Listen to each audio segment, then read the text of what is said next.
Esta lección es la última lección en realidad de los Hechos, que es la lección 24, y va a cubrir los capítulos 27 y el capítulo 28, pero hoy vamos a ver comienzos del capítulo 27.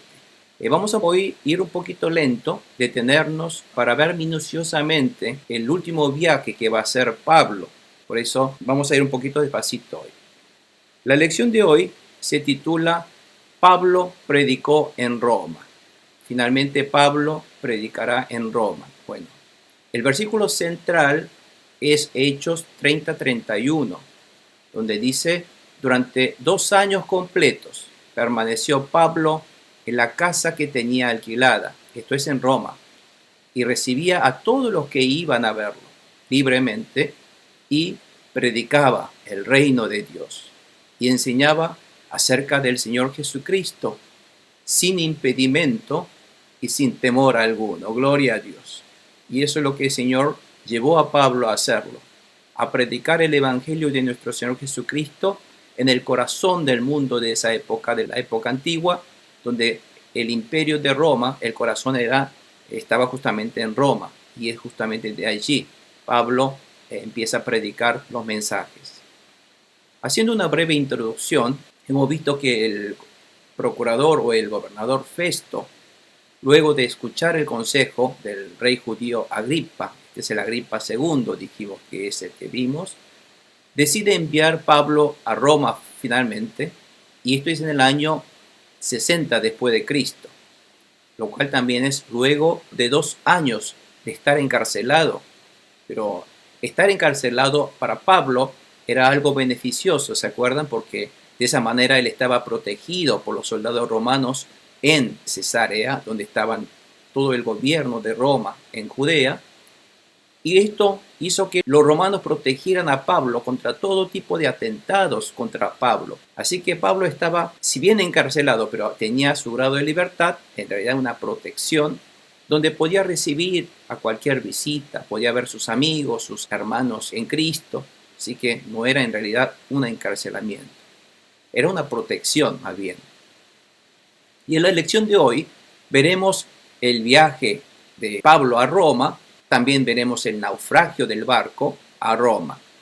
Ustedes podrán ver a través de todos estos hechos que acá hay un constante enemigo, el enemigo Satanás, que siempre trata de impedir la obra de salvación de Dios.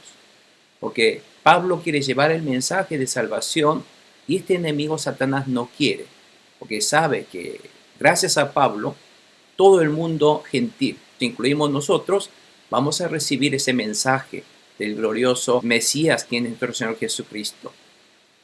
Pero este Satanás, que es nuestro enemigo, primero trató de matar a Jesús también cuando nació en Belén, ¿no es cierto?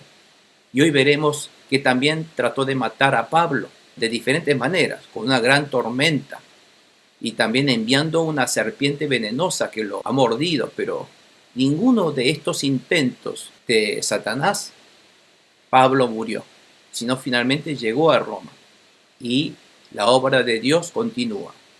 Por eso dice, pero la obra de Dios continúa avanzando contra viento y marea, como Jesús dijo en Mateo 11:12. O sea, cuando nosotros hacemos la voluntad de Dios, vamos a tener dificultades, vamos a tener resistencia, vamos a tener estas tentaciones, resistencia del enemigo.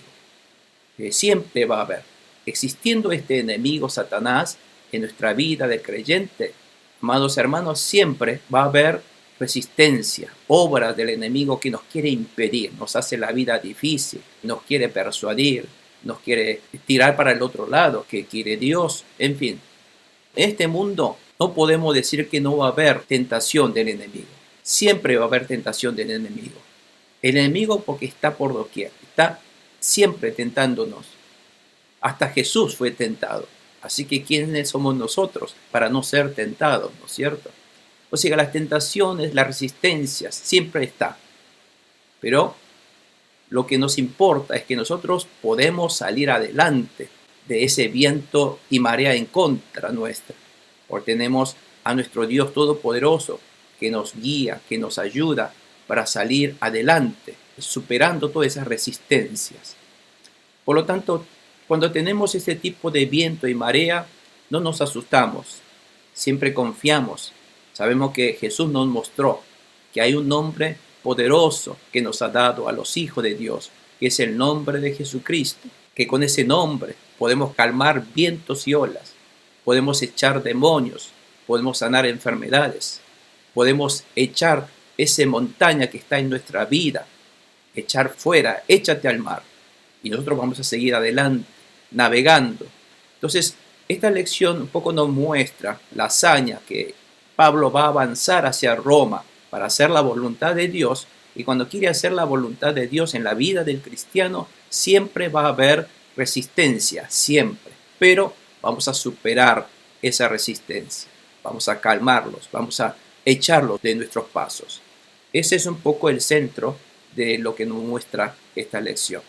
Primera pregunta, dice, ¿con quién Pablo fue entregado para ir a Roma? Estamos empezando el capítulo 27, los versículos 1 y 2 nos está diciendo, cuando se decidió que navegáramos rumbo a Italia, ya está mandando a Italia, entregaron a Pablo y a algunos otros presos a un centurión encargado de llevarlo a Roma, que se llamaba Julio, que pertenecía al batallón imperial. Versículo 2 dice, subimos a bordo de un barco con matrícula de Adramitio. Adramitio es un lugar, que vamos a después ver qué lugar es, que estaba a punto de zarpar hacia los puertos de la provincia de Asia, y nos hicimos a la mar. Nos acompañaba Aristarco, un macedonio de Tesalónica, ¿se acuerda? Que era un diácono de Tesalónica. Él era griego, él era un gentil, no era judío, pero recibió a Jesucristo, estuvo siempre sirviendo, asistiendo a Pablo. Si bien nosotros vemos en la historia de la Biblia, hay personas importantes, siervos de Dios como Pablo, pero Pablo también pudo lograr sus objetivos gracias a siervos como Aristarco, que es un hombre que no aparece mucho sus hechos, pero él estuvo a la sombra, siempre atrás, sin renombres, pero sirviendo a Dios indirectamente, ayudando a los siervos también. O sea que él también es parte de la obra misionera de Pablo. Acá estamos viendo que se trata de un centurión que se llama Julio, pertenecía al batallón imperial y era un centurión. Yo les dije que el centurión era un general romano que estaba a cargo de unos 100 soldados. Y al hablar de un batallón imperial, había diferentes batallones, pero este batallón era un grupo de soldados que estaban directamente enviados de Roma, del imperio del emperador, pertenecían al emperador. Si bien había batallones locales con soldados reclutados localmente, pero este batallón justamente es un batallón que viene de Roma y eran hombres que generalmente que utilizaban los gobernadores, el emperador, porque muchas veces la tarea de ellos era de proteger, era del guardaespaldas de los emperadores o de los gobernadores. Tenía que ser gente de confianza. Por tal motivo, el centurión Julio era del batallón imperial que pertenecía directamente del emperador romano para llevar a cabo tareas entre, por ejemplo, Roma y los ejércitos enviados a distintos lugares del imperio. Es decir, aquí estaba Roma, y Roma, si tenía que enviar órdenes o mandatos, estos centuriones en los que viajaba a los lugares, a distintos lugares, en este caso es Judea, por ejemplo, llevaba mensajes a Judea o traía prisioneros. Entonces, esas tareas lo encomendaba al batallón imperial, que son italianos, eran soldados italianos. Y aquí vemos, entonces, que Pablo viajaba, pero no solamente viajaba Pablo, aquí vemos que había algunos otros presos. Generalmente estos presos, dice la historia, aquí la Biblia no dice, pero dice que estos presos generalmente eran unos presos condenados a muerte. Entonces, lamentablemente, como son presos condenados a muerte, ¿por qué llevan ellos a Roma? Es algo cruel, pero lo llevan a Roma justamente para actuar en el Coliseo. Por ejemplo, tirarle a los leones, ser muertos con los gladiadores, en fin.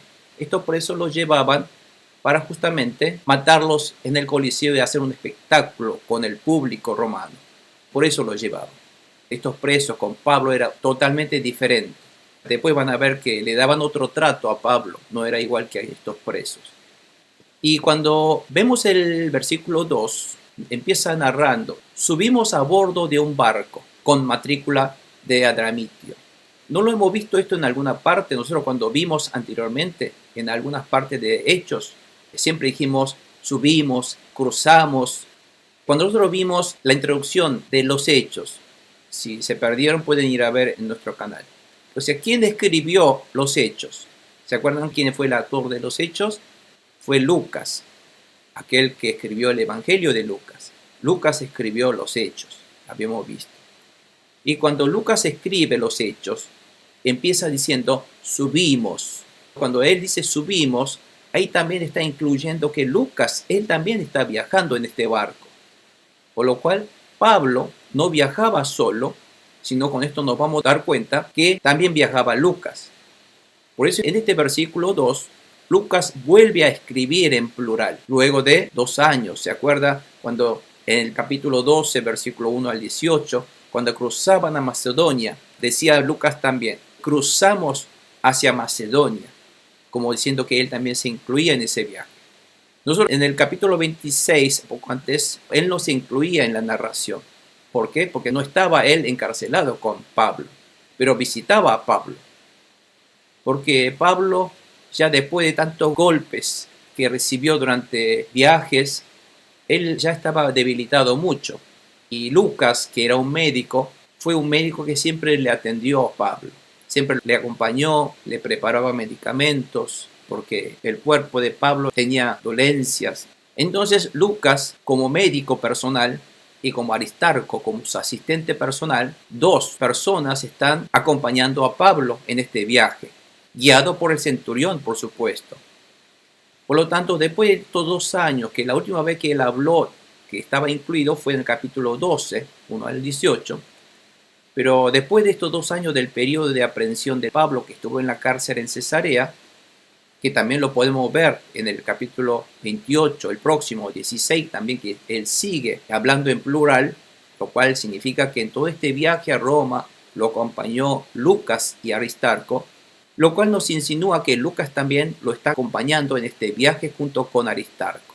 Ahí tenemos la pista de que está abordando juntos, lo está acompañando como su médico personal. Y acá cuando hablar de un barco de Adramitio, vamos a ver qué es esto. Un barco con matrícula de Adramitio. Adramitio es una ciudad portuaria de la provincia de Asia. Vamos a ver un poco el mapa. Esto es Cesarea. Aquí estaba Pablo. Lo embarcaron, pero resulta que ¿dónde quiere ir Pablo? Quiere ir hasta Roma, que es acá. Quiere ir acá. Pero no pueden, no tiene un barco directo que va a Roma, porque los barcos no le conviene simplemente llevar a larga distancia. Porque los barcos, para ganar dinero, lo que hacen es tocar muchos puertos, porque en esos puertos ellos transportan mercancías de trueque comerciales, y entonces esos transportes de mercancías es lo que hace a los barcos lucrativos. Por eso todos los barcos anteriormente que siempre Pablo viajó, eran estos barcos comerciales, mercantiles, que tenía que tomar, pero no había barcos directos. De esta manera, ellos están buscando de ir a Italia, pero como no hay barco directo transatlántico que cruce el gran mar Mediterráneo directamente, entonces la idea es de viajar de Cesarea, primeramente tomar un barco. Ellos se tomaron un barco que parte siempre de Adramitio. Adramitio es esta ciudad portuaria de Asia. Por estar aquí, esto es en realidad Turquía hoy día, pero esto era Asia Menor, lo que se llamaba en la época de Pablo. Y Adramitio, esto de barco, toca distintos puertos, así va tocando y trayendo mercadería, intercambiando mercadería, y para llegar hasta Cesarea. Llegó a Cesarea, entonces tiene que volver a Adramitio. Entonces sube Pablo a hacer esta ruta, se sube en Cesarea, pero también este barco va tocando Sidón y estos otros puertos. Ese es el barco que tomó Pablo. Por eso dice el versículo 2, subieron en un barco comercial que viene del puerto de Adramitio, que ya vimos en el mapa, que era una pequeña envergadura, o sea, era un pequeño barco, debido a que era una distancia pequeña que viajaba de ciudad en ciudad costeras, no hace falta que fueran barcos enormes transatlánticos. Eran barcos pequeños de poca envergadura, lo cual no permitía un viaje largo para cruzar el mar Mediterráneo. Por lo que ellos debían cambiar de barco a un barco más grande para ir hacia Roma. Ese era el plan. Entonces, después van a ver que la idea es, este barco va a viajar, van a bajar aquí en Mira, van a bajar en Mira y de aquí van a tomar otro barco mercantil, pero en este caso es un barco más grande. Entonces ellos van a viajar de Mira. Vamos a ver la siguiente pregunta, cómo prosigue esto. Pregunta número 1 siguiente. ¿Cómo fue el viaje hasta llegar a buenos puertos? Versículo 3 al 8 empieza a narrar y vamos a ir analizando. Versículo 3 dice, al día siguiente hicimos escala en Sidón. Entonces, un día tardó para llegar de Cesarea a Sidón, que vimos en el mapa. Y Julio, que es el centurión, con mucha amabilidad, fíjense, con mucha amabilidad, le permitió a Pablo visitar a sus amigos. Dijo, bueno, bájense para que lo atendieran. Y desde Sidón zarpamos y navegamos al abrigo de Chipre, porque los vientos nos eran contrarios. Esta parte vamos a ver un poco. Lo que está comentando aquí es que en Sidón, aquí demoró un día para llegar a Sidón y dice que el barco paró aquí. ¿Por qué paró? Bueno, justamente porque tenía que descargar mercancías y cargar mercancías que eran enviadas también a otros lugares. Entonces, entre ese tiempo de poder descargar y cargar mercancías, a veces puede tardar toda una tarde, un día entero. Entonces, como puede ocurrir ese tipo de demoras en cada puerto, en vez de estar en el barco, claro, los presos tienen que estar encadenados en el barco. Pero amablemente dice que le dejó a bajar a Sidón. ¿Se acuerda aquí en Sidón también había cristianos? También había iglesias que había plantado Felipe. Entonces bajaron aquí a ver a los hermanos lo atendieron, le dieron también comida para su viaje, en fin, le llenaron también, lo oraron. En fin, esta es la amabilidad que brindó el centurión para visitar amigos. Y desde Sidón, dice, zarpamos y navegamos al abrigo de Chipre. ¿Por qué decían el abrigo de Chipre? Porque había unos vientos contrarios. Y después de atravesar el mar frente a las costas de Cilicia y Panfilia, arribamos a Mira, de la provincia de Licia. Allí el centurión encontró un barco de Alejandría que iba para Italia. Ahí sí se van a bajar y otra vez van a subirse a otro barco más grande que sí lo lleva a Italia. Este sí era un barco más grande. Y nos hizo subir a bordo. Durante muchos días la navegación fue lenta y a duras penas llegamos frente a Gnido. Vamos a ver dónde queda Gnido entonces. Dice que Sidón zarparon y llegaron al abrigo de Chipre. ¿Por qué al abrigo de Chipre? Generalmente en estas épocas del año el problema estaba que estaba llegando el invierno. El invierno es una temporada en la cual las naves dejan de viajar debido a que empieza a soplar los fuertes vientos que lo llaman los vientos etesios del noroeste y llamados también en griego meltemi.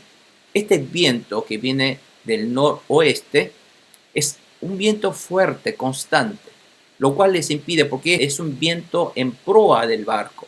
Ustedes saben que los barcos antiguamente eran barcos navegados a vela.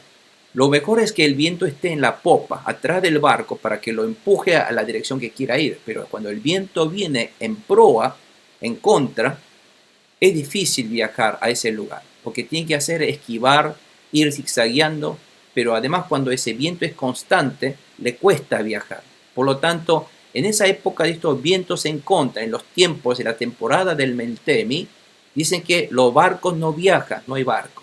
Y estos vientos, cuando empiezan a soplar fuertes, que a menudo dice que duran días, y después van a ver hasta 14 días estuvo naufragando. Así que no es que sopla un día para el otro y termina, sino soplan cada medio mes, durante medio mes hay vientos fuertes en contra. Por lo tanto, era desfavorable para los viajes hacia Italia. Es por ese motivo que encuentra Pablo dificultades para viajar. Y en Sidón demoraron un tiempo para subir y bajar los cargamentos. Hablamos aquí en Sidón. Y la amabilidad de Julio posiblemente se debió a las instrucciones de Festo, porque Festo le dijo, mira, lleva a Pablo a Roma, pero ten cuidado, esta es una persona que hay que llevarlo ante el emperador para que lo juzgue. No lo trates como cualquier otro preso. Por eso Julio fue instruido para tratar bien a Pablo. Y también veía que Pablo era un hombre culto, que hablaba también su idioma, y era un romano, que llevaba asistentes como Lucas y Astarco. Por lo tanto, veía que Pablo parecía un hombre importante. Por lo tanto, Julio no lo trató a Pablo al igual que otros presos, sino lo trató, dice, con amabilidad. Y le dejó cierto grado de libertad. No lo detuvo encadenado para llevarlo preso, sino le dio libertad. Si bien lo llevaba a Roma, pero con respeto. Estaba diciendo, está viajando al abrigo de Chipre. ¿Por qué al abrigo de Chipre? Lo que quería decir.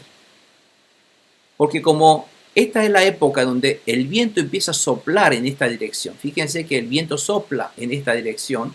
Entonces al otro lado no pueden. Entonces lo que tienen que hacer es desviar de rumbo para no tomar el viento de frente. Entonces viajan de costado. Y cuando viajan así, van por aquí atrás. ¿Por qué?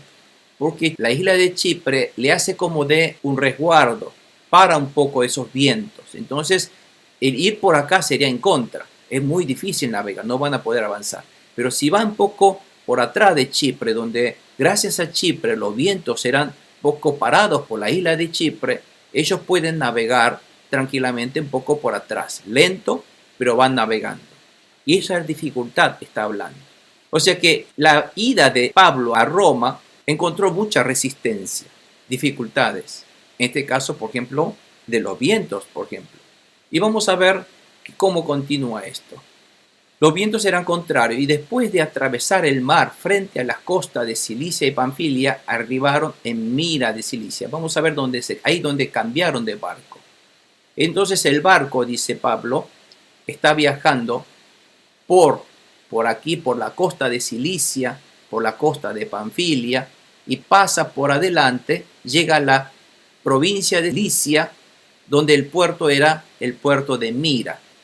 Este era un puerto también importante, por lo cual muchos barcos también paran aquí. Y este caso, parecía que en ese lugar encontraron un barco que viajaba de Alejandría. Fíjense, aquí está Alejandría, es al norte de África. Ustedes saben que esto es Egipto. En Egipto, por ser un lugar muy fértil, por tener mucha irrigación del delta del Nilo, entonces allí empieza a producir mucha cantidad de granos de trigo. Y todos estos trigos se exportaban hacia Italia. Y estos barcos que llevaban todos estos cargamentos de trigo, granos de Egipto, partían de Alejandría. Estos barcos grandes de cargamentos viajaban por este lado. Entonces tocaba Mira, viajaba tocando otros puertos y seguramente irían este viaje para llegar hasta Italia. Entonces se subieron a este barco justamente. Y después van a ver que este barco más grande es el que después va a naufragar. Y continúa diciendo entonces, el versículo 6, allí el centurión encontró un barco de Alejandría que iba para Italia y nos hizo subir a bordo. Y durante muchos días la navegación fue lenta. Y a duras penas llegamos frente a Nido. Pero no pararon en Nido, sino frente a la costa de Nido. Y como el viento nos era desfavorable para seguir el rumbo trazado, navegamos al amparo de Creta. Cuando dice al amparo de Creta es otra isla, detrás de la isla para que el viento no le dé de frente. Y pasaban por atrás de Creta, pasando frente a Salmona. Recuerden estos nombres de Salmona y también del lugar de Nido. Y vamos a ver en el mapa donde es esto. Entonces continúa diciendo Pablo que cambiaron de barco aquí en Mira. Entonces tenía que subir hacia el norte y entonces como no podía ir por alta mar, bordearon la costa, dicen que llegaron por este lugar que está cerca de Gnido. Esto es Gnido, esta ciudad portuaria. Y pasaron por Gnido y después, como tenía que subir, pero por fuertes vientos que soplaban de este lado, tuvieron que un poco esconderse por detrás de este puerto de la isla de Creta que se llama Salmona. Entonces, pasando por Salmona, está diciendo que entonces el barco va por atrás y para llegar a este puerto que se llama Buenos Puertos, valga la redundancia, esta ciudad se llama Buenos Puertos. Bueno, recuerden dónde queda entonces estos Buenos Puertos, que es en la isla de Creta. Y dice, seguimos con dificultad a lo largo de la costa de la isla de Creta y llegamos a un lugar llamado Buenos Puertos, cerca de la ciudad de Lasea. Lasea es la ciudad que nosotros vimos aquí, que está junto a Buenos Puertos. Parece que es una ciudad más importante.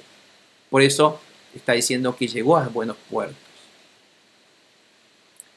Dice, ¿qué advirtió Pablo antes de salir del puerto? Llegaron hasta Buenos Puertos, pero ¿qué pasó allí? Versículo 9 al 10 dice, se había perdido mucho tiempo y era peligrosa la navegación por haber pasado ya la fiesta del ayuno. Así que Pablo les advirtió. Digo, señores, veo que nuestro viaje va a ser desastroso y que va a causar mucho perjuicio tanto para el barco y su carga como para nuestras propias vidas. Es un peligro viajar así, dijo Pablo. Pero el centurión Julio, en vez de hacerle caso a Pablo, le siguió el consejo del timonel y del dueño del barco, que dijeron, no, vamos a seguir adelante. Pablo dijo, no, quedémonos aquí, pasemos el invierno aquí. ¿Por qué está diciendo esto? Aquí la fiesta del ayuno. ¿Qué es la fiesta del ayuno que aquí aparece en el versículo 9? La fiesta del ayuno se refiere a la fiesta de Yom Kippur, que es el día del perdón, que el día 10 de cada mes del Tishri, el día mes Tishri en el calendario hebreo, en el calendario gregoriano es aproximadamente entre septiembre y octubre, desde la segunda quincena de septiembre hasta la primera quincena de octubre, esos 30 días coincide con el calendario hebreo, el Tishri. Resulta que este mes Tishri, según el calendario tradicional popular judío, era el primer mes en realidad del calendario. Era el mes en que comienza el año. Nosotros habíamos hablado mucho la relación que había estos meses de Tishri y el calendario religioso judío, ¿no es cierto? En realidad, cuando los judíos salieron de Egipto, Dios les dice, para ustedes el mes primero va a ser este mes que salieron de Egipto, que es el mes Abib, no el mes Tishri de siempre, porque ese mes, el Abib, que ustedes salieron de Egipto, es el primer mes de ustedes como pueblo de Dios. Después, si tenemos más tiempo, vamos a profundizar más en este calendario, pero debido a que este mes Tishri coincide con septiembre y octubre, que es el día de ayuno, por lo tanto, como está pasada la fiesta de ayuno, es después de la fiesta de ayuno, al pasar estos días de ayuno, empieza una temporada de invierno con los fuertes vientos de invierno que Pablo ya sabía que soplaba en estos lugares. ¿Por qué? ¿Cómo sabía? Ustedes saben que Pablo estuvo todos estos viajes, primero y segundo, tercero viaje misionero. Pablo siempre él estuvo viajando, por lo tanto él conocía que esas épocas realmente son difíciles de viajar. Por lo tanto, se aconsejaba a no viajar y quedarse. Por eso Pablo no quería viajar, les aconsejó no viajar. Y esa sabiduría, porque algunos dicen que miren, Pablo ahí tuvo una visión o tuvo una profecía de que si seguimos ustedes todos vamos a naufragar. No sé si era una profecía, sino era simplemente porque Pablo tenía sus experiencias y el Espíritu Santo de Dios le dio la sabiduría a Pablo por sus experiencias, diciendo, mira, no viajes ahora, va a ser peligroso. Entonces le dijo que no viajemos. Pero entonces, ¿por qué viajaron ellos en vez de hacerle caso a Pablo? Porque aquí el timonel, el dueño del barco y el que maneja el barco, ellos no querían estar pasando el invierno en este puerto Buenos Puertos. Porque esta ciudad, Buenos Puertos, si bien era un lugar muy hermoso turísticamente, no tenía gran instalación como puerto. era muy pequeño para bajar y subir en mercaderías en aquel momento. Entonces la historia dice que los dueños del barco generalmente no quieren pasar mucho tiempo en ese lugar donde no tienen muchas cosas para abastecerse. Entonces querían viajar un poquito más adelante, unos 60 kilómetros más adelante, donde pueden tener otro puerto más grande, que es el puerto de Fénix. El puerto de Fénix o Fenice, ese puerto era más grande y era más apto para dejar anclado el barco en ese lugar. Por eso quería viajar ellos. Pero Pablo dijo, además eso va a ser peligroso, no viajemos, quedémonos aquí, aunque ya sé que no es un buen puerto, pero quedémonos. Entonces, ante esa disidencia entre Pablo y el dueño del barco y el del timonel, alguien tenía que tomar la decisión. Y la palabra final, la decisión la tomó el centurión, porque el centurión era un representante del gobierno del Imperio Romano. Debido a que toda esa parte del imperio era imperio romano, son provincias romanas, al haber un oficial romano allí en el barco, ellos tenían que respetar la decisión de este oficial que era el centurión. Y por eso el centurión decidió, no señores, centurión dijo, bueno, vamos a hacerle caso al timonel, el dueño del barco. Pensó que ellos tendrán mayor experiencia con el barco navegando. Y le hizo caso al que tenía mayor experiencia y no al que tenía esa sabiduría del Espíritu Santo como Pablo. Entonces el centurión le hizo caso más al dueño del barco y el timonel. Bueno, este era el problema. Fíjense, Buenos Puertos era un puerto pequeño, por lo que el dueño del barco quiso pasar el invierno en una ciudad más grande como el puerto de Fenice. Y como el centurión era la autoridad romana, tomó la decisión final de seguir el viaje, sin respetar lo que Pablo decía. Y la pregunta siguiente dice, ¿cuál fue el resultado de no aceptar la advertencia de Pablo? Versículo 12 al 20 dice, como el puerto no era adecuado para invernar, la mayoría decidió que debíamos seguir adelante con la esperanza de llegar a Fenice, puerto de Creta, que da al suroeste y al noroeste, porque ese es el lugar. Vamos a ver, y querían pasar allí el invierno. Vamos a ver un poquito el mapa nuevamente. Entonces, esta es la isla de Creta, y ellos están ahora aquí en este puerto. Y el puerto de Fenice es un puerto más grande, donde puedan pasar el invierno, y además están frente a todos estos lugares donde ellos podrían avanzar cuando ni bien calmen los vientos. Por eso querían estar aquí. Y justamente eso es lo que está pasando. Fíjense, aquí hay una islita que se llama Cauda. Recuerden, porque después ellos, en vez de avanzar, en vez de llegar de Buenos Puertos hasta Fenice, lo que quieren hacer esto, pero no pueden, sino quedan a mediado del camino sin llegar por Cauda. Y se empiezan a recibir fuertes vientos aquí, empiezan a naufragar. Entonces, continúa diciendo, cuando comenzó a soplar un viento suave del sur, había buen viento del sur, entonces dice, podemos viajar, dijeron ellos. Creyeron que podían conseguir lo que querían, llegar hasta Fenice. Así que levaron anclas y navegaron junto a la costa de Creta, subiendo hacia arriba. Pero poco después de unos 40 millas, unos 60 kilómetros, se nos vino encima un viento huracanado llamado noreste, que venía desde la isla, dice. Y el barco quedó atrapado por la tempestad y no podía hacerle frente al viento. Ya ahí quedó en medio de una tormenta. Dice, así que nos dejamos llevar a la deriva. No podían avanzar y está el barco sujeto donde soplaba el viento. Y cuando llega a este estado, realmente era muy difícil. Y fíjense cómo llegó. Mientras pasábamos el abrigo de un islote llamado Cauda, porque ¿se acuerdan de esa islita pequeña de Cauda que estaba allí? ¿Se acuerdan? Porque siempre querían esconder detrás de la islita para no recibir de frente esos fuertes vientos. Entonces se iban detrás de la islita de Cauda. Dice, a duras penas, fíjense qué difícil fue eso, una lucha. A duras penas pudimos sujetar el bote salvavidas. Y después de subirlo a bordo, al bote salvavidas, amarraron con sogas todo el casco del barco para reforzarlo. ¿Qué quiere decir esto? Porque nosotros muchas veces leemos esto y lo pasamos, pero tenemos que entender por qué tuvieron que hacer esto. Porque generalmente en esa época los barcos tenían botes salvavidas. Estos botes salvavidas les servían en caso de naufragio subirse a ese bote cuando el barco se hunde para salvarse. O a veces cuando ellos tenían que desembarcarse, pero donde no había puerto, donde el gran barco no podía acercarse o arrimarse al puerto, lo que ellos comúnmente hacían era bajar esos barcos salvavidas y a través de esos barquitos, esos botes, llegar hasta la costa. Es lo que hacían eso. Y generalmente estos botes salvavidas llevaban amarrados, no los llevaban adentro del barco, porque eso ocuparía mucho lugar. En lugar de llevar cargamento, llevar barcos salvavidas, no le convenía. Entonces lo que hacían era llevarlos amarrados, generalmente atrás del barco o a un costadito, la parte de atrás del barco. Llevaban estos barcos, estos botecitos amarrados allí.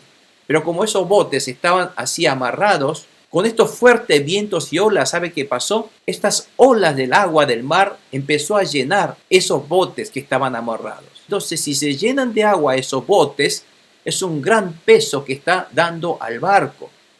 Y eso es lo que hace que el barco empiece a hundirse más en medio de una tormenta a la altura del barco. ¿Me entienden?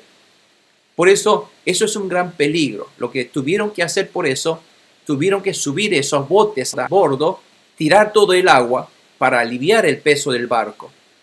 Y eso es lo que tuvieron que hacer. Por eso subieron. Pero como esos botes estaban llenos de agua, no podían subirlos. Tenían atados, tirando de esas sogas, no podían subir porque los botes estaban llenos de agua. Por eso dice, apenas pudimos sujetar esos botes salvavidas Y además lo que hacen, fíjense, el casco del barco, que es la parte adelante del cuerpo del barco, en realidad estaban hechos de madera y no eran barcos de metal como hoy día. Entonces, esos barcos, a veces cuando hay fuertes vientos, olas y tormentas, empiezan a resquebrajar y pueden desarmarse. Entonces, para que no se desarme ese barco, lo que empezaron a hacer es atarlos para reforzar el casco del barco, el cuerpo del barco. Hasta eso, fíjense que tuvieron que hacer para salir de esta tormenta. Le da una idea de cuán dificultoso era ese viaje de Pablo. Esa tormenta terrible. Y hasta temiendo que fueran a encallar en los bancos de arena de la Sirte. Los bancos de arena de Sirte, vamos a ver entonces qué es este banco de arena de Sirte. Lo que tenían ellos que pasara era que estando ellos aquí, cerca de Cauda, naufragando, están ellos a la deriva, no saben dónde irse, y si el viento sopla, y si llegan a esta parte, fíjense acá dice Sirte, en la parte norte de África, y saben que esta parte de la costa de Sirte, esta parte del mar es todo arena, debajo del mar, y es de baja profundidad. Entonces cuando el barco llega a Sirte, es un peligro, es un lugar muy peligroso, porque el barco puede tocar fondo y quedar encallado en esa costa de Sirte. Por eso ellos tenían miedo de que pueda el barco ser arrastrado hasta Sirte hacia el sur.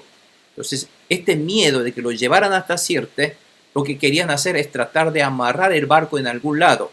Pero no podían amarrarlo directamente echando anclas, porque si quedaban atados, amarrados en las anclas abajo, lo que ocurría es que el barco podría quebrarse en dos. Por eso, fíjense cuando lo que ellos dicen, ¿qué es lo que hicieron entonces? Para no estar encallados en los bancos de la arena de Sirte, echaron el ancla flotante, dice. El ancla flotante es una especie de un ancla que si bien no lo clava en el fondo del mar, pero queda impidiendo que el barco fuera llevado fácilmente por los vientos. Y así, dejando a la deriva el barco, estuvieron esperando. Y al día siguiente, dado que la tempestad seguía arremetiendo con mucha fuerza más contra nosotros, comenzaron a arrojar hasta la carga por la borda. Hasta toda la carga de trigo que llevaban empezaron a tirar al mar, porque ya estaba hundiéndose el barco. Y al tercer día, con sus propias manos, arrojaron al mar los aparejos también del barco, porque son de metal y pesan en el barco. Todo lo que decían pesado del barco, echaron al mar. Como pasaron muchos días sin que aparecieran ni el sol ni las estrellas, estos muchos días son aproximadamente unos 14 días. Fíjense tener 2 semanas de tormenta constante y continua, una tempestad.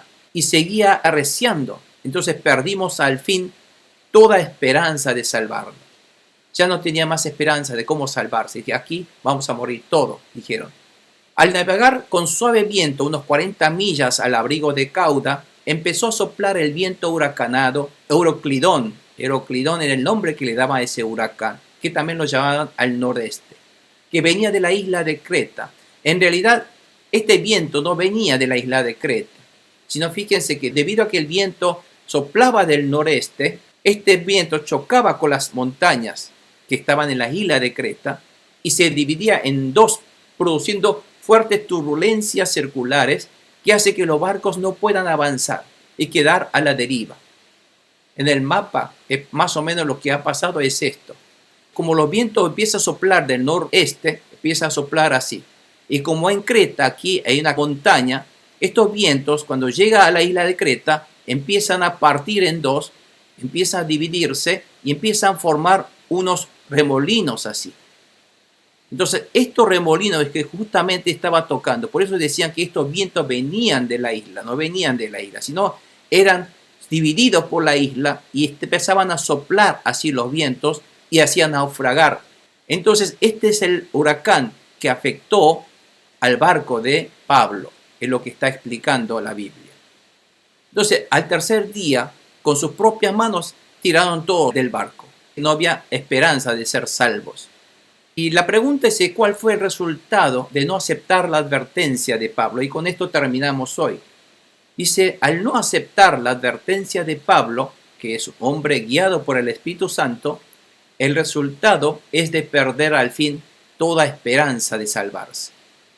Fíjense, un poco la enseñanza que nos da hoy es que el no respetar, el no obedecer, el no aceptar las advertencias del hombre del Espíritu Santo, de los siervos que son guiados por el Espíritu Santo, fíjense que el centurión, ¿qué aceptó? Aceptó experiencia humana, aceptó la sabiduría humana, en lugar de recibir y aceptar la guía de la palabra de un siervo de Dios que es guiado por el Espíritu Santo. Y esto es lo que trae en realidad aparejado situaciones de muerte, ya sin toda esperanza de salvarse. Lo que el Espíritu Santo quiere hacer, quiere dar al hombre, es dar vida a través de Jesucristo. Nos damos cuenta de que muchas veces nosotros damos más razón a la ciencia. A veces nosotros le damos más razón a los doctores. Con esto no quiero subestimar a los doctores, pero a veces escuchamos más a los doctores, creemos más en los doctores, creemos más en los medicamentos que en la palabra de Dios, que en el Espíritu Santo. A veces, en vez de orar e invocar el nombre de Jesús, creemos que nuestra dolencia está en la mano de nuestros doctores. No. Nuestras dolencias, enfermedades, nuestra situación donde estamos desesperanzados, sin poder salvarnos. Hasta cuando llegamos hasta esa situación, no vamos a poder solucionar por doctores, sino, ¿sabe qué? El nombre de Jesús. Aquí hasta la semana pasada nos vino a visitar una hermana, ella es coreana, una hermana que fue operada del cáncer de mama. A ella la extirparon de los dos lados y porque el cáncer de etapa 3 era realmente difícil para ella. Y estaba en un tratamiento de quimioterapia. Los doctores le dijeron, vamos a seguir con la quimioterapia, vamos a seguir. Y ella, desesperada, nos vino a ver y nos dijo, bueno, todo este tiempo yo estuve alejada de Dios. Y quiero realmente, después de todo lo que he pasado, realmente he pasado momentos terribles. Mi matrimonio está quebrándose y no sé, bueno, se vino a los pies de Cristo. La ministramos con la palabra de Dios, oramos con el nombre de Jesucristo. Y después ella recibió paz, tranquilidad. Se arrepintió, lloró, pero gastó toda la caja del papel de toallas y lloró de esa manera, pero se arrepintió ante el Señor. ¿Y sabe qué? Después tuvo que ir a hacer un examen. El doctor estaba asombrado. Dijeron, ¿qué pasó con todas esas células cancerígenas? Le dijeron.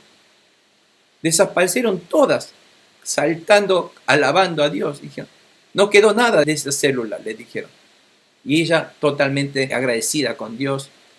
A esto me refiero un poco. A veces nosotros subestimamos la palabra, el nombre de Jesucristo y creemos más en la palabra del mundo, de la gente, de la ciencia, de la experiencia humana. Pero a veces tenemos que escuchar esas experiencias humanas y la ciencia sí nos sirve, como a Pablo también tuvo experiencias en su viaje que en ese momento no debía viajar, pero la determinación de si viajar o no, ¿quién le da esa sabiduría para tomar esa determinación correcta?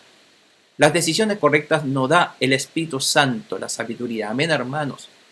Para que podamos entonces ser guiados por ese Espíritu Santo y no por las palabras de seres humanos. Bueno, entonces la semana que viene vamos a avanzar cómo entonces prosigue este viaje de Pablo. Pero hoy vamos a dejar aquí y vamos a agradecer al Señor, ¿sí? Si no tienen preguntas o dudas o consultas acerca de esta parte que hemos visto, entonces vamos a agradecer al Señor, ¿sí? ¿Alguna consulta o duda? ¿No?